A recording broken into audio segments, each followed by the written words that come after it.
Hello guys, in this video I wanted to present my forward movement prediction for fiscal year 2026. So what we are going to do here is go a little bit deep dive and understand the backlog first of all on the EB category, of course, from EB1 through EB3, right? Across the different country categories that we have that you are familiar with. Now, what we are going to see with respect to backlog data is more about looking at an approved I-140 applicants who are waiting in queue for the green card, right? And the data we have so far is up to September 2024 priority date. Okay, so I have analyzed the backlog with respect to I-140 approved, and I did round up close to that number, right? So it was not always rounded numbers, right? Raw data never ends up as rounded, but in most cases. But what I did is I rounded up to closer number so that it's easy for me to calculate. So the first table 3 that you see is talking about estimated I-140 approved backlog up to September 2024 priority date. So whoever has priority date up to September 2024, we have the count here. And in that report, I did see that the EB1 rest of the world, there was no backlog because, as you guys know, it is staying current. That means any new applicants who are applying for green card, they are going to get processed immediately, right? Similarly for Mexico and Philippines. In Philippines EB2, I did round up to 500, but what I saw there was close to zero as well. Like it was almost going to be processed for them, if I'm not wrong, in the next fiscal year very soon. But I just reserved 500 as a worst case scenario. In that case, what I did here. Okay, now this is okay. You can all see the numbers, right? So this is the estimated backlog count for the I-140 approved candidates in the queue. Okay. Now, what is table 4? Table 4 is nothing but the applying worldwide visa numbers across the EB categories and across the country caps, right?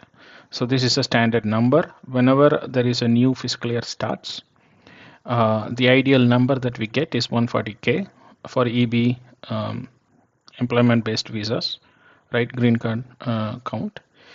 In addition, there may be some spillovers, but as we do not know those spillovers, let's not apply that. I'm sticking to 140K constant number that's always there, right, for every new fiscal year. So starting October 2025, this number will be applied for the new fiscal year. Okay, and these are all the constant numbers based on the total worldwide number, right, for each of the EB categories across the country cap.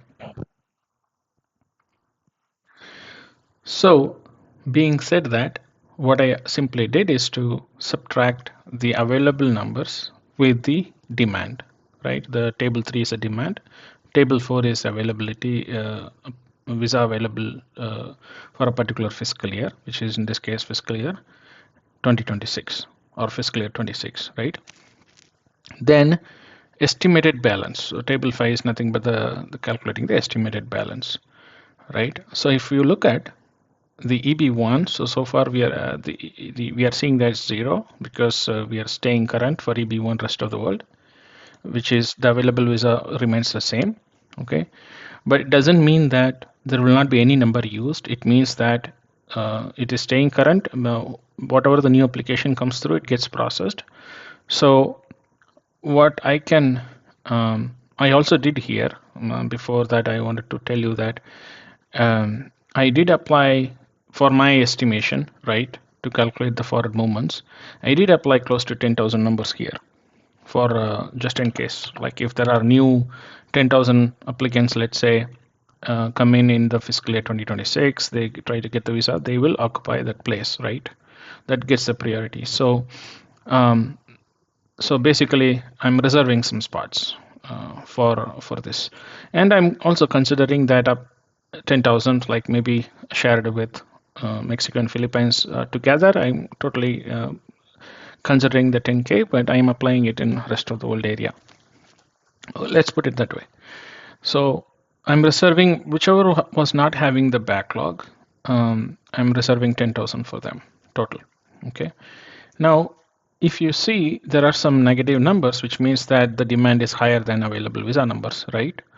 But if I total them up, right? Because if I say the spillovers are not required numbers in this case applied vertically, right? And then it goes horizontally. So vertically means if there are not required numbers within rest of the world, that gets applied as a flow down or a fall down approach, right? So the total, if I total them up with the balance and demands, I do have, let's say in this case, if I apply the 10,000 reservation, right, by satisfying all these, right, I do have a demand more 4,500 more, right? And let's assume that instead of 10,000, if the utilization was just 5,000, okay, in that particular year for EB1 from rest of the world, then that demand will be balanced here. You can see now it's in the positive number. So it is all about how is going to be the incoming applicants flow, and how much is utilized for EB1. That will help the other high demand areas of EB2, EB3, and EB3 other workers categories for the rest of the world, right? How does that fall down apply? Based on that, so basically this will be monitored throughout the year. So you would not see this happening, these not required numbers applied immediately at the start of the next fiscal year, which is October 2025 visa bulletin. You will not see that immediately, because USCIS need to watch for the inflow of applicants, right? So you might see these kind of adjustments in when the fiscal year moves on, like say maybe in the Q1 you may not see, but Q2 there will be still like slow movement, but then Q3 and Q4 you will start to see the not required numbers added up into the other EB categories under the same chargeability area. Okay, so in this case, yeah, that's why I mentioned that I will be forecasting in this video about how would be the forward movement happening up to September 2026, not immediately for October 2025, because nothing happens on the single visa bulletin in this case, because they would need to, when I say they, like USAS and DOS need to monitor the incoming applicants to predict the movement of the priority dates quarterly, right? So it's going to be quarterly increments based on the inflow of applicants. That's how it's going to approach, as always. And what I'm going to also show is, are also showing here is, okay, what is the demand we have in each of these categories, what is the availability estimated, okay, without any spillovers, and how much would be the balance in this case as a scenario. Again, it's just a predicted scenario. There could be multiple different changes that could come along the way, but with the current estimated data as of today, this is my prediction. Okay, so now let's get into, okay, how these numbers will play in the date movements. For example, you can see the China and India, okay, definitely you can see high demand, right? And availability is comparatively very low, correct? So in that case, you would see a lot of negative balance here, correct? High numbers here. So of course, that doesn't we also need to think that we don't need to satisfy all these backlogs in a single fiscal year, because it's not how it's done, because it is limited by the worldwide numbers here, visa numbers per year, correct? So that will drive how fast these numbers are being addressed and satisfied. So when we apply China and India available numbers, the date movements comparatively will be less when we compare that to other areas of focus, like rest of the world or Mexico or Philippines. The result would be different, and that's why China and India moves a little slow compared to other areas here, even in this current fiscal year. Okay, so now that you have seen my prediction with respect to estimated backlog count, worldwide limit example, and using that to calculate estimated balance and adjustments, um, in this case, I will now move to, based on this trend or this data, what I think as a fiscal year 2026 movement for all these categories across the country cap. And that is mainly focusing on very best case scenario. I'm not talking about worst case scenario here at all. And also, I do not want to provide any false hopes or any hopes in this case. It is again purely a guesswork and a prediction based on these numbers, right? And as you all know, changes are always there. Retrogressions and things like that we cannot anticipate, because it's a special case scenario which we cannot think of to predict. So being said that, let me move to the other two tables, which is very important. So table 1 here is USAS priority date movements up to September 2025. So this is nothing but the data filing chart presented in June 2025 visa bulletin, right? In the data filing chart, it is predicted that it will move all of these EB categories across this country cap will move to the specific dates, is the prediction by USAS, right? That's the data filing chart that was shown. So in comparison, let's assume that these dates were reached by September 2025, right? If that is true, then from that moment, for the next fiscal year starting October 2025 up to September 2026, my prediction based on the backlog data I just showed you is how would be the forward movements with available numbers. And this is my prediction basically. So table 2 is a predicted priority date movements up to September 2026 in data filing chart. So this doesn't mean that it will show up in October visa bulletin itself. It's an incremental movement that would progressively increment and move up to September 2026, right? So being said that, for EB1 rest of the world, I would continue to see that it will stay current. EB2 rest of the world, I would see at least a 1 year in a best case scenario. All of these are best case scenarios. A 1 year forward movement for the entire fiscal year, it will move. Okay. And that's my prediction. And EB3 skilled for rest of the world, I would still see that it should move 1.5 years of forward movement from the date that is shown here, right? Also, EB3 other workers, I am thinking like really close to 2.5 years forward movement in the fiscal year 2026 with the given new data and new visa numbers. Okay.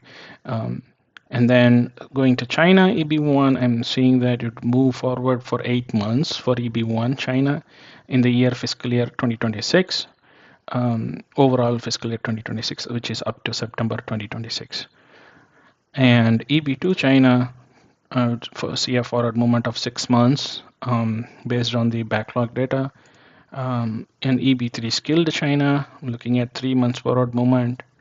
And EB3 other workers, I have highlighted it here because mainly what I'm seeing here is that the numbers under EB3 other workers are being, so far it's being prioritized for China EB2 and China EB3 skilled from the EB3 other workers. So even though the numbers in the backlog for EB3 other workers China are very, very low, those dates are not being moved because they have just held up like that with the earlier priority date and moved all those available numbers. Maybe it's my prediction on theory behind that. So we have seen a lot of forward movements in EB2 China and EB3 China, skilled China, um, because there was some numbers added up there for those two categories in the current fiscal year. So if I assume the same methodology, because of the low demand in EB3 other workers China, maybe in the next fiscal year, you would see that those numbers would get applied for EB1, EB2, and EB3 skilled China as well. So that's why I kept it as it will stay same or closer to that. Some movement may be there, but it depends. We cannot predict that because how many numbers they are going to use it for other categories, we have no way to say that. Okay, so I want to keep it idle and neutral for that EB3 other workers China.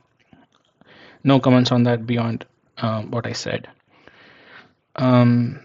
India EB1, I would see a 4 months forward movement if there are no upgrades or porting to EB1 India in the fiscal year 2026. And EB2 India, same thing. I would project as 4 months forward movement based on the available numbers and demand. And EB3 skilled and EB3 other workers for India, it would move forward 6 months from this date, right? All of this are referencing to compared to these dates established in data filing chart. Okay, that is about EB India categories. And then moving to Mexico, Mexico will stay very similar movement as the rest of the world. Okay, that's what I saw in the data as well, in the way that things could move. Similarly, most of the categories in Philippines will stay close to what rest of the world category will move, except the EB3 skilled. I projected it as 6 months forward movement. But if, let's say, there are some spillovers from the current fiscal year, maybe from family categories or any other areas, or unused numbers or not required numbers, whatever we call, if that is identified, then so my prediction for Philippines would be that, like, if we get spillovers, it could match up to what Mexico and rest of the world dates forward movement would look like. But if there are no spillovers applied here, the maximum I could think of in a best case scenario is 6 months forward movement at this time. So that is what I wanted to highlight in this presentation as well. But other areas, other EB areas for the Philippines, it will stay close to Mexico and rest of the world forward movements, in my opinion. Again, this looks like a lot promising and a lot of forward movement prediction, but again, think about it. It is an assumption, a lot of assumptions here, and also theory from myself, and also rounded up numbers from the backlog data. So a lot of many assumptions here, but looking at that as only a best case scenario, I can think of these amount of forward movements in the entire fiscal year. Again, you would not see this in the October visa bulletin in 2025, October 2025 visa bulletin data filing chart. You would not see this immediately, right? But the data filing chart will, my projection here is that data filing chart will incrementally, quarterly move at least to reach closer to this area. So let's hope that this forward movement is what we are going to see in actual action, and not any surprises there. But only the time can tell what's coming in the future in the next fiscal year, like, unless if there are any changes in the bills, immigration bills or anything, which we do not know yet. But I think this looks positive for next fiscal year as per my theory and assumptions. Let's stay focused on monitoring the situation, and let's learn together what's happening or what's going to happen. Okay, if you have any questions on this particular prediction, let me know and I will try to answer that as quick as possible and as best as I can. Okay. Um, Thanks for your time. I request kindly share my content on the channel to your network. That way I get more visibility to my channel and my content as well. All right. Thank you so much.